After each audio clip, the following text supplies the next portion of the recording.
Clifton Heritage on tap for some major restoration in the coming months. The area, once home to 3 civilizations, including Lucayans, Europeans, and Africans, will have much needed work done to its existing structures, according to Chairman of the Clifton Heritage Authority, Chanel Ferguson. People come to a national park for a number of things. They come to see history, but Clifton has some natural attributes that makes it very interesting. It has a huge coastline that you can do very interesting things with from a recreational perspective, things that do not offend the historic value of the place, that can be revenue generating. And to make sure that we don't offend the history and the culture of the place, we have people like Professor Broker and Dr. Keegan and of course Dr. Tinker. So Clifton will be pretty much a compilation of all kinds of things, history, activities. We just had Majority Rule Day, so you'll have events around Majority Rule Day. Clifton did something in that regard. So all of the national holidays that impact the country and impact Clifton, there'll be events around that. Historical architect Colin Brooker, who has worked with UNESCO and is heading the restoration, promised to keep the original look of some 15 structures damaged by Hurricane Matthew in 2016. And my task now and in the future, I hope, will be to try and keep them standing. Now, what we learned from Hurricane Matthew is how destructive hurricanes can be to historic structures.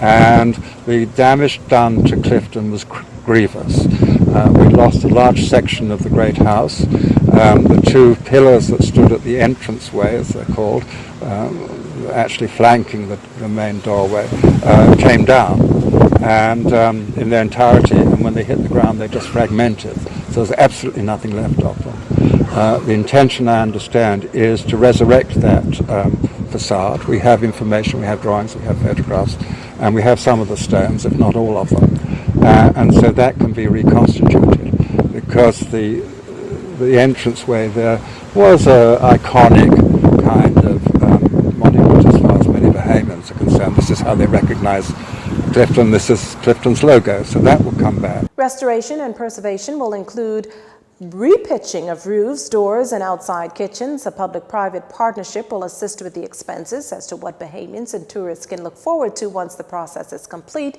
Mr. Brooker says it will be a conservation of what was there during the 1800s. Ground is expected to be broken on the Lucayan village next month.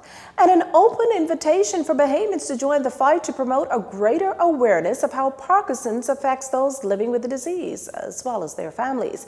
This actually explains the theme of Parkinson's Awareness Month this April, Start a Conversation. And the Parkinson's Foundation has planned a series of events to make this happen.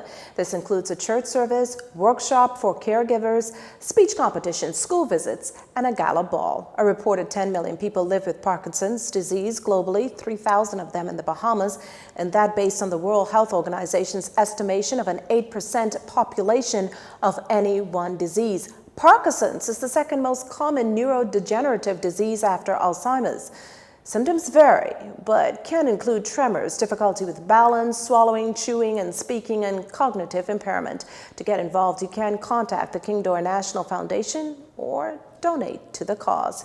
A check on sports and weather up next.